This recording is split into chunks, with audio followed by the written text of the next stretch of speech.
नमस्कार दोस्तों, मैं हूं शिवराज और आप सुन रहे हैं हॉरर पॉडकास्ट मेरे यानी शिवराज के साथ। तो दोस्तों आइए, आज मैं आपको एक बहुत ही अजीब और बहुत ही एक पुरानी कहानी सुनाने वाला हूं। तो ये कहानी उस वक्त की है जब हम आज़ाद भी नहीं हुए थे। अंग्रेज अपना शासन, अपनी व्यवस्था हम पर थोप रहे थे और हमारे पास ज़्यादा साधन उपलब्ध नहीं थे। सन 1880 के आसपास की एक घटना। यूपी के ही एक जिले में एक रईस परिवार रहा करता था। उनका नाम हरकुमार राय था। एक रईस और बड़े जमींदार थे। उनके परिवार में पति पत्नी और उनके 3 बच्चे थे, 2 लड़के और एक बेटी। लड़कों का नाम गोपाल और श्याम और बेटी का नाम अरुणा था। अरुणा उन सब में बड़ी थी।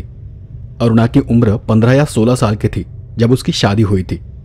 उसकी शादी एक दूर दराज गांव में करवाई गई थी। शादी भी किसी बड़े जमींदार खानदान में करवाई गई थी। बड़ी हवेली, 4 बग्गियां और सब कुछ आरामदायक। वो बहुत खुश थी। कुल मिलाकर अरुणा एक अमीर रईस घर से दूसरे बड़े रईस घर में ब्याही गई थी।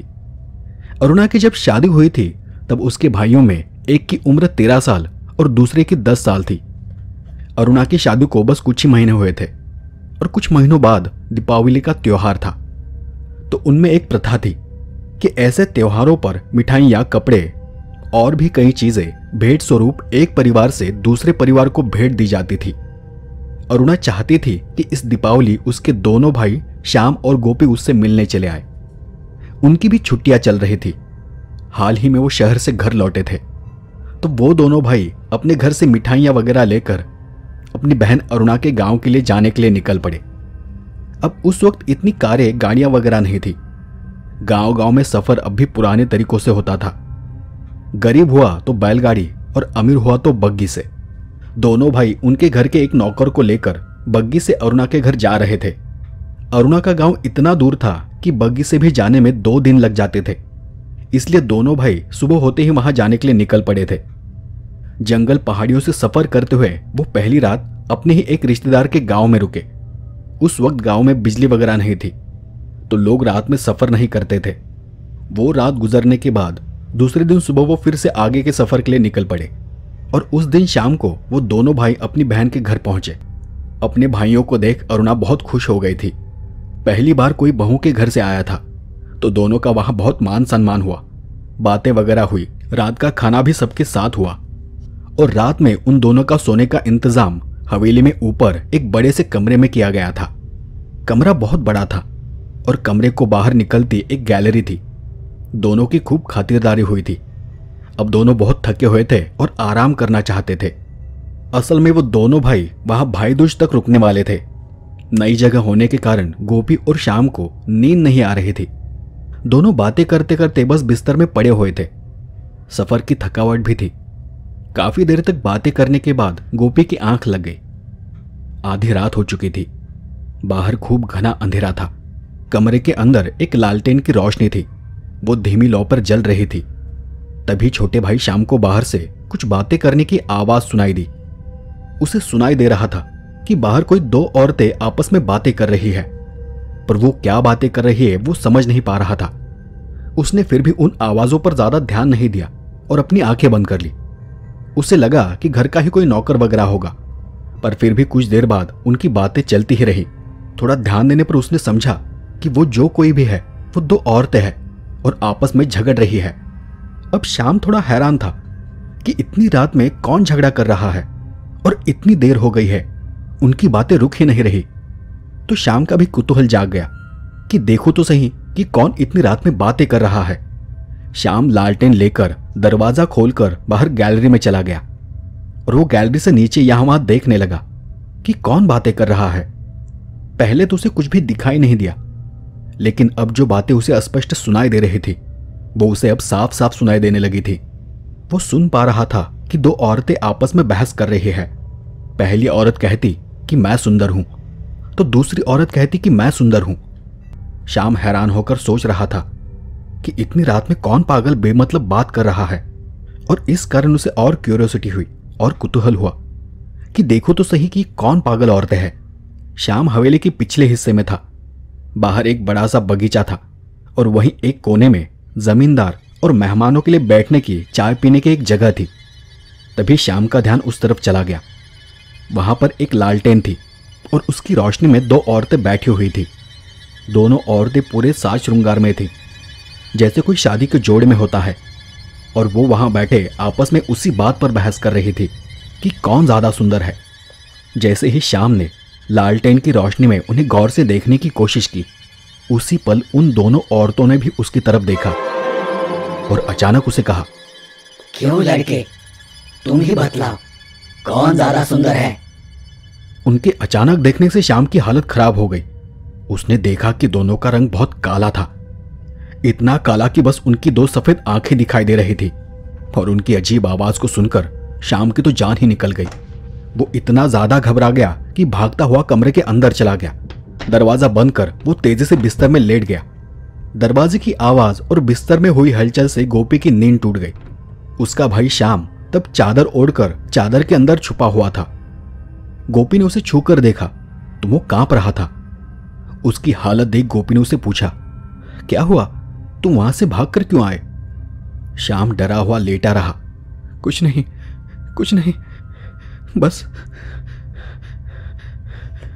श्याम को तब लगा कि मैं इसे अगर बताऊंगा तो ये मुझे डांटेगा कि तुम्हें क्या जरूरत थी वहां जाकर देखने की, और वो बस चुपचाप पड़ा रहा। कुछ देर बाद गोपी को महसूस हुआ कि श्याम चादर के अंदर से हनुमान चालीसा बोल रहा है। गोपी समझ गया कि इसने कुछ बहुत ही गलत देख लिया है। अरे बता तो क्या हुआ है, तो इतना क्यों डरा है? आखिरकार जब श्याम को लगा कि सब नॉर्मल है, तब उसने गोपी को बताया कि उसे कुछ आवाजें सुनाई दे रही थी और इसलिए वो बाहर देखने चला गया था कि कौन इतनी रात में बात कर रहा है, कौन झगड़ा कर रहा है। पर जैसे ही उसने नीचे देखा तो उसे वो अजीब औरतें दिखाई दी। जैसे ही श्याम ने भाई को यह बताया, उनके गैलरी के दरवाजे को कोई जोर जोर से पीटने लगा। वो देख वो दोनों भी डर गए और सोचने लगे कि आगे क्या करें। उन्हें लगा कि कमरे से बाहर जाना ठीक होगा और वो वहां से उठने ही वाले थे कि तभी देखा कि कमरे का दरवाजा भी बजने लगा था। अब तो उनकी हालत और भी खराब हो गई, क्योंकि अब न वो कमरे से बाहर जा सकते थे और नहीं गैलरी में। वो तो वहां से आवाज भी नहीं दे सकते थे, किसी को बुला भी नहीं सकते थे। दोनों भी जोर जोर से हनुमान चालीसा पढ़ने लगे, जोर जोर से भगवान के नाम का जाप करने लगे। पर वो जितना जोर से आवाज करते, दरवाजे पर पीटने की आवाज भी और बढ़ जाती थी। वो उन आवाजों को सुन पा रहे थे, देख पा रहे थे कि दोनों तरफ के दरवाजों को कोई पीट रहा है। उनकी चूड़ियों की खनखनाहट भी उन्हें सुनाई दे रही थी। सुबह होते होते वो आवाजें कम हो गई। ये दोनों पहले ही लंबे सफर से थके हुए थे। ऊपर से रात भर नींद न होने के कारण सुबह होते होते इन दोनों की आंख लग गई। अरुणा के घर वालों को भी ये लगा कि लंबे सफर से थक गए होंगे और इसलिए किसी ने उन्हें जगाया भी नहीं। फिर दोपहर होने से पहले वो दोनों नींद से जाग गए। जब वो जाग गए तो गोपी और श्याम ने अपनी बहन को बताया कि रात में उन्होंने दो अजीब औरतों को देखा था। शायद वो कोई भूत या चुड़ैलें थी। उन दोनों की हालत देख अरुणा ने वो बातें अपने घर वालों को बता दी, पर उसके सभी घर वाले गोपी और श्याम पर हंसने लगे। उन्होंने उन दोनों को बताया कि वो इतने सालों से इस हवेली में रह रहे हैं, पर उन्हें आज तक ऐसा कुछ भी अनुभव नहीं हुआ है। शायद तुम्हें थकावट के कारण भ्रम हुआ होगा। पर वो दोनों भाई उनकी बात को मानने को तैयार नहीं थे। वो दोनों अच्छी तरह से जानते थे कि उन्होंने जो भी देखा था वो सपना नहीं था, वो सच था, क्योंकि वो पूरी रात उन्होंने डर डर कर गुजारी थी। वो दोनों इतने घबरा गए थे कि उन्होंने अरुणा से कहा कि भाई दूज आज ही कर लो, क्योंकि हम यहां नहीं रुक सकते। रात तो हम यहां बिल्कुल भी नहीं रुकेंगे। अरुणा के ससुराल वाले अच्छे थे, तो उन दोनों की बातें सुनकर अरुणा के ससुर ने उन्हें समझाया कि अभी दोपहर हो चुकी है और तुम्हें बहुत दूर जाना है। अंधेरा होने तक दूसरे गांव भी नहीं पहुंच पाओगे। जंगली इलाका है, कुछ भी हो सकता है। तो इससे अच्छा है कि आज की रात तुम दोनों यहीं रुक जाओ। कल सुबह चले जाना, शाम तक तुम तुम्हारे रिश्तेदार के गांव पहुंच जाओगे। वो दोनों भी उनकी बातें मानने को तैयार नहीं थे और वो दोनों भाई बार बार उन औरतों की बातें कर रहे थे। अरुणा के ससुर ने इस बार एक उपाय बताया कि देखो, एक काम करो, आज की रात तुम यहीं रुक जाओ। हमारे घर में बहुत सारे नौकर हैं, उनमें से 3-4 हट्टे कट्टे नौकर तुम्हारे साथ रुक जाएंगे। कुछ भी गलत हुआ तो वो संभाल लेंगे। उनकी ये बात सुनकर गोपी और श्याम वो रात वहां पर गुजारने के लिए तैयार हो गए। उस रात गोपी और श्याम के कमरे में 3 से 4 नौकर गद्दे वगैरह डालकर सो गए। पर रात भर गोपी और श्याम का ध्यान उन दरवाजों पर था। कहीं से आती हल्की सी आहट भी उनकी नींद चुरा लेती थी। वो उस रात भी ठीक से सो नहीं पाए। किसी तरह वो रात गुजर गई। उस रात उन्हें कोई भी अजीब एहसास नहीं हुआ, कोई आवाज नहीं सुनाई दी। अगली सुबह वो दोनों भी जाने के लिए तैयार थे। सुबह होते ही दोनों जल्दी से तैयार होकर बग्गी से अपने नौकर को लेकर अपने गांव जाने के लिए निकल पड़े। 2 दिन का सफर कर वो आखिरकार अपने गांव पहुंचे, अपने घर पहुंचे। तब जाकर दोनों ने राहत की सांस ली। उन्होंने अपनी मां को भी वहां हुई घटना के बारे में बताया। धीरे धीरे सब कुछ नॉर्मल हो गया। फिर न उन्हें कोई बुरा एहसास हुआ, न कुछ दिखाई दिया। छुट्टियां खत्म होते ही वो शहर अपने पढ़ाई के लिए चले गए। ऐसे ही करीबन 1 से 1.5 महीना बीत गया। अब उस जमाने में लोगों के पास कोई टेलीफोन वगैरह नहीं थे। तब एक गांव से दूसरे गांव संदेशा पहुंचाने के लिए लोग होते थे। ये लोग एक मैसेंजर की तरह थे जो लोगों की चिट्ठियां या जबानी मैसेज एक गांव से दूसरे गांव पहुंचाते थे, और यही उनका काम था। ऐसे ही एक रोज अरुणा के घर उसके मायके से एक मैसेंजर को भेजा गया। उसने अरुणा की माता पिता को बताया कि अरुणा की तबीयत बहुत ज्यादा खराब है और वो इतनी बीमार है कि कुछ भी कहा नहीं जा सकता। अरुणा ने आपको और दोनों भाइयों को मिलने के लिए बुलाया है। शायद ये उसकी आखिरी इच्छा है। गोपी और श्याम तब पढ़ाई के लिए शहर में थे, तो अरुणा के माता पिता ने उन्हें अपने नौकर के हाथ मैसेज भेज दिया और कहा कि तुम्हारी बहन की तबीयत बहुत खराब है, तुम तुरंत घर आ जाओ। और उसी दिन उसके माता पिता तुरंत अरुणा के ससुराल जाने के लिए निकल पड़े। जब वो वहां पहुंचे तो अरुणा की हालत देख हैरान रह गए। उसकी हालत इतनी ज्यादा खराब थी कि मानो उसके शरीर से किसी ने खून चूस लिया हो। आंखें अंदर धसी हुई थी, शरीर का मांस सूखकर हड्डियों से चिपका हुआ था। शरीर की नस नस नजर आ रही थी। पूरा शरीर काला पड़ चुका था, चेहरा भी काला पड़ चुका था। आंखों में रोशनी नहीं थी, उसमें तो हाथ उठाने तक की ताकत नहीं थी। अरुणा की मां उसकी ये हालत देखकर बहुत शौक में थी, क्योंकि 1 महीने पहले ही सब कुछ ठीक चल रहा था। खुद उसके बेटों ने उसे बताया था कि अरुणा बहुत खुश है और उसके ससुराल वाले भी बहुत अच्छे हैं। अरुणा के माता पिता ने उसके ससुराल वालों से पूछताछ की। तब उन्होंने बताया कि घर वालों ने उसका हर तरह से ख्याल रखा है। न जाने कितने वैद्यों को बुलाया गया, पर किसी की भी दवाई का उस पर कोई असर नहीं हो रहा है। पंडितों को भी उसकी पत्रिका दिखाई गई, हर एक उपाय किया गया, पर कोई फर्क नहीं पड़ा। उन्हें खुद भी समझ नहीं आ रहा कि उसके साथ ये क्या हो रहा है, उसे क्या बीमारी है। कुछ वैद्य ने तो यह भी कहा है कि उसका बचना मुश्किल है, और इसलिए आखिरकार हमने आपको खबर कर दी। उसे बचाने की हर एक कोशिश नाकाम हो रही है। अब सब भगवान के हाथ में है। ये सब बातें सुनकर अरुणा की मां को बहुत बुरा लगा, पर अरुणा की मां भगवान महादेव की बड़ी भक्त थी, तो उसके मन में कहीं ना कहीं ये विश्वास था कि महादेव इसे ठीक कर देंगे। अरुणा की मां ने उसके ससुराल वालों से कहा कि हम पर बस इतना उपकार करो कि इसे हम अपने घर ले जाना चाहते हैं, बस हमें जाने की इजाजत दो। मैं उसे हमारे गांव ले जाना चाहती हूँ, हमारे घर ले जाना चाहती हूँ। शायद हवा पानी बदल जाने से उसमें कुछ सुधार हो सके। अरुणा के ससुराल वालों ने उन्हें समझाने की कोशिश की कि उसकी हालत बहुत खराब है, उससे तो एक कदम भी नहीं चला जा रहा, उठने की भी उसमें ताकत नहीं है। पर अरुणा की मां उनके सामने हाथ जोड़कर खड़ी हो गई और उसने कहा कि मुझे पता है कि उसमें कोई ताकत नहीं है, पर फिर भी मैं उसे ले जाना चाहती हूं। शायद ये आखिरी बार हो, मुझे मेरी बेटी को घर ले जाने दीजिए। अरुणा के ससुराल वाले भी इस बात को समझते थे कि क्या पता ये अरुणा का आखिरी समय हो, इसलिए उसके ससुराल वालों ने उसे कोई विरोध नहीं किया और अरुणा को ले जाने की इजाजत दे दी। उस रात अरुणा का पति भी उसे घर छोड़ने के लिए चला गया था। अरुणा के माता पिता उसे अपने घर लेकर आ गए। उन 2-3 दिनों में उन्होंने कई वैद्यों को घर बुलाया, उन्हें अरुणा की तकलीफ के बारे में बताया।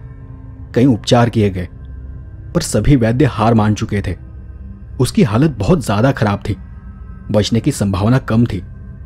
हर कोई उनसे यही कह रहा था कि उसकी हालत इतनी खराब है कि उनके पास उसके लिए कोई इलाज नहीं है। अब ये सब कुछ होने के बाद, सब कुछ देखने के बाद अरुणा की मां ने भी जैसे हार मान ली थी, और उसी दिन शाम को वो महादेव जी की मंदिर चली गई और भगवान के सामने रोने गिड़गिड़ाने लगी। उन्हें अपना दुख बताने लगी कि मेरी बेटी ने ऐसा क्या पाप किया था। मैंने सालों तक भगवान आपकी भक्ति की है और उसका मुझे ये फल मिल रहा है। मेरी बेटी की हालत तो देखो भगवान, उसे देख रूह कांप जाएगी आपकी। ऐसे जिंदा रहने से अच्छा है कि आप उसे मार ही दो, इस दर्द से मुक्ति दिला दो। वो बार बार भगवान को कोस रही थी भगवान महादेव जी की पिंडी के सामने गिड़गिड़ा रही थी। मंदिर के जो पंडित थे वो एक कोने में बैठकर उसकी सारी बातें सुन रहे थे, एकदम शांति से। अरुणा की माँ जब रो रही थी, गिड़गिड़ा रही थी, तब उन्होंने एक शब्द भी नहीं कहा और वो देख रहे थे कि वो काफी देर तक भगवान की पिंडी के सामने नतमस्तक थी। काफी देर रोने के बाद वो शांत हो गई और वापस घर जाने के लिए निकली। उस वक्त तक अंधेरा हो चुका था। तभी वहां बैठे पंडित जी ने उसे पीछे से आवाज दी, माता जी, मैंने आपकी सारी बातें सुन ली है। आपकी बातों से मुझे इतना तो पता चल गया है कि आपकी बेटी के साथ कुछ तो बहुत बुरा हो रहा है, जिसका इलाज ढूंढने से भी आपको नहीं मिल रहा। शायद इसमें आपको किसी अंतर्यामी की सहायता लेनी चाहिए, कोई ऐसा जो इन सबसे ऊपर हो। पंडित जी की बात सुनकर अरुणा की मां ने उनसे कहा, पंडित जी, कहां कहां ढूंढूं मैं, कहां जाऊं मैं? तब पंडित जी ने बड़ी शांति से उन्हें बताया, माता जी, गांव के बाहर एक स्मशान है, वहां पर कुछ दिन पहले एक कपालिक आकर रुके हैं। वहां ज्यादा कोई जाता भी नहीं। आप एक बार उनकी शरण में जाकर प्रयास करें, हो सकता है वो आपकी कोई मदद कर दे। अरुणा की मां को यह बात सुनकर थोड़ी राहत मिल गई। उसे एक रोशनी की किरण नजर आने लगी और वो मंदिर से बाहर चली गई। पर बाहर जाते ही वो सोचने लगी कि वो स्मशान में कैसे जा सकती है, और वो भी इस वक्त, क्योंकि ये वो समय था जब औरतों को स्मशान में जाना मना था। पर फिर भी कुछ भी कर उन्हें अपनी बेटी को बचाना था। तो आखिरकार कठोर होकर उन्होंने उसी रात स्मशान जाने का निर्णय लिया और वो अंधेरी रात में किसी को भी बिना बताए गांव के बाहर के स्मशान की ओर चल पड़ी। रात ज्यादा नहीं थी, पर गहरा सन्नाटा था। लोगों का आना जाना बंद हो चुका था। अंधेरे ने पूरे आसमान को ढक लिया था। हिम्मत कर अरुणा की मां स्मशान के अंदर चली गई और अंदर जाते ही उन्होंने अपनी चारों तरफ देखा। तब एक कोने में उन्हें एक आदमी नजर आया जिसके शरीर पर भस्म लगा हुआ था। वो आदमी एक आग के सामने ध्यान मुद्रा में बैठा था। अरुणा की मां उनके पास जाकर खड़ी हो गई, पर उसने उन्हें आवाज नहीं दी। उन्हें लगा कि वो ध्यान में लीन है और ऐसे में उन्हें आवाज देना ठीक नहीं होगा। ध्यान टूटने से हो सकता है कि वो शायद और गुस्सा हो जाए। तो चुपचाप वहां पर खड़ी रही। काफी समय बीत गया, पर उन्होंने अपनी आंखें नहीं खोली। वहां पर काफी देर तक खड़े रहने के कारण अरुणा के मां के पैर दर्द करने लगे थे, पर बेटी के बारे में सोचकर वो फिर से रुक जाती थी। काफी देर बीतने के बाद वो अपने आप ही रोने लगी। वो कपालिक भी काफी देर से ध्यान में लीन थे। न वो उसकी ओर देख रहे थे और न ही आंखें खोल रहे थे, पर फिर भी अरुणा की मां वहां पर रुकी रही। उन्हें लगा कि वो हिम्मत कर यहां तक आ गई है तो ऐसे में खाली हाथ वापस जाना ठीक नहीं होगा। आखिरकार उन्हें बहुत रोना आ गया और वो हाथ जोड़कर उनके सामने गिर पड़ी, वहीं बैठकर रोने लगी। कुछ ही देर में वो जो कपालिक थे उन्होंने अपनी आंखें खोल दी और विनम्रता से उन्हें कहा, माता, आप रोइए मत, आप मुझे बताएं कि क्या समस्या है। अरुणा की मां ने रोते रोते ही कपालिक महाराज को अपनी आप बीती सुनाई, अपनी बेटी की हालत के बारे में बताया और बताया कि उस पर कोई भी उपाय काम नहीं कर रहा है और इसलिए आखिरकार उसे यहां आना पड़ा है। उनकी बात सुनकर कपालिक महाराज उनके साथ घर जाने के लिए तैयार हो गए और उसी पल वो उनके पीछे पीछे उनके घर चले गए। अब तो रात बहुत ज्यादा हो चुकी थी। कुछ ही देर में वो दोनों घर के पास पहुंच गए। वहां पहुंचते ही अरुणा की मां ने गेट खोला, लेकिन कपालिक महाराज वहीं पर रुक गए और उन्होंने अपनी आंखें बंद कर ली। अरुणा की मां ने उन्हें देखकर कुछ नहीं कहा। कुछ मिनट भर बाद आंखें खोलकर कपालिक महाराज ने कहा, मैं अंदर नहीं जा सकता, अंदर जो भी है वो सतर्क हो जाएंगी, आप बस एक कार्य कीजिए। और ऐसा कहकर उन्होंने अपने हाथ से कुछ भस्म निकाला और अरुणा की मां के हथेली में डाल दिया और उन्हें कहा, यह भस्म ले जाकर अपनी बेटी के पैरों में जो पायल है उस पर लगा दीजिए और दोनों पैरों की पायल निकालकर मेरे पास लेकर आइए। अरुणा की मां ने वो भस्म लिया और वो हवेली के अंदर चली गई। देखा तो अरुणा अधमरी हालत में पड़ी हुई थी, शायद वो नींद में थी। उन्होंने चुपचाप भस्म अरुणा के पैरों की पायल पर लगा दिया और दोनों पैरों की पायल को चुपचाप निकालकर वो उन्हें बाहर लेकर आ गई। कपालिक महाराज ने पायल को देखा और घर के बाहर ही एक जगह पर बैठ गए। कुछ लकड़ियां इकट्ठा कर उन्होंने अपनी शक्ति से उनमें आग जला दी और उसके सामने बैठकर साधना करने लगे। उसी बीच उन्होंने अरुणा की पायल को लेकर उसमें आग जला दी। अरुणा की मां को कुछ भी समझ नहीं आ रहा था कि वो क्या करना चाहते हैं, पर जैसे ही पायल को आग में झोंक दिया गया, हवेली के अंदर से एक जोर की चीख गूंज उठी। और उन्होंने देखा कि उनकी लड़की अरुणा दौड़कर हवेली के दरवाजे में आकर खड़ी हो गई है।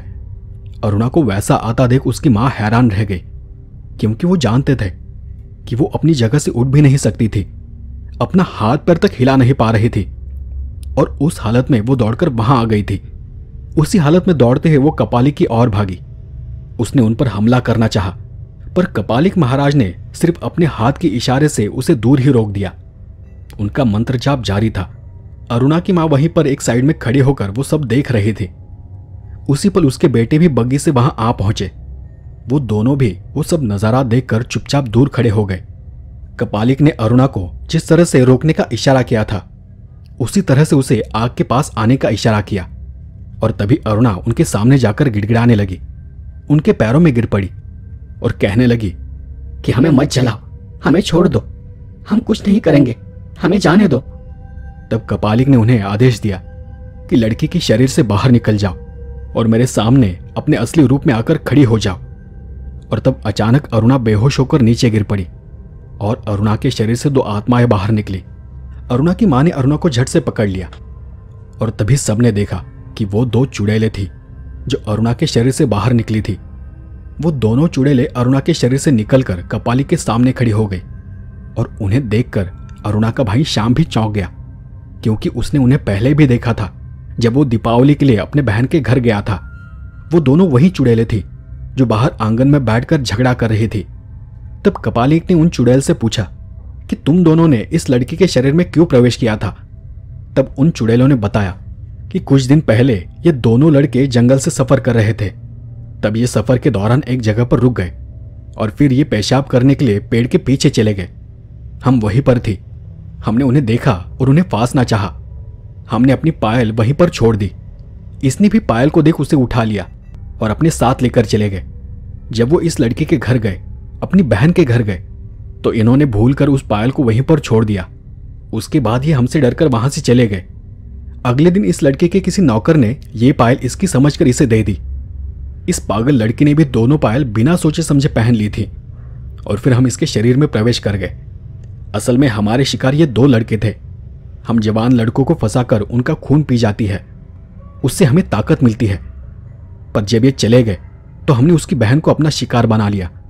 हमने सोचा कि अगर इसकी बहन को बीमार कर दिया तो ये दोनों भाई उससे मिलने जरूर आ जाएंगे, और इसलिए हम इसके शरीर में समा गए थे। उनकी बातें सुनकर अरुणा के घर वाले सभी हैरान थे। उन्हें अब जाकर पता चला था उन चुड़ैलों ने अरुणा को इतनी तकलीफ क्यों दी थी। और इन सब में राहत की बात यह थी कि वो दोनों भाई भी घर पर नहीं थे, क्योंकि चुड़ैलों का शिकार वो दोनों थे। अगर वो घर पर होते तो वो उन्हें कब का मार चुकी होती। लेकिन कपालिक महाराज के कारण वो तीनों भी बच गए थे। कपालिक महाराज ने उन दोनों चुड़ैलों को कैद कर लिया और उन्हें अपने साथ लेकर चले गए, और जाते जाते उन्होंने अरुणा का इलाज करने के लिए कहा। कुछ महीने भर में अरुणा फिर से ठीक हो गई, और ठीक होने के बाद वो वापस अपने ससुराल चली गई। असल में इन सब में उसके भाइयों ने अनजाने में उस पायल को उठा लिया था। उन्हें पता ही नहीं था कि उन पायल का चुड़ैलों से कुछ संबंध हो सकता है। पर आखिर में अरुणा की मां की भक्ति और कपालिक महाराज के कारण सब कुछ ठीक हो चुका था। तो दोस्तों, ये थी आज की कहानी। आज की कहानी आपको कैसी लगी मुझे कमेंट कर जरूर बताएं। आज के लिए बस इतना ही। मिलते हैं अगले एपिसोड में ऐसे ही किसी डरावनी कहानी के साथ। तब तक के लिए धन्यवाद।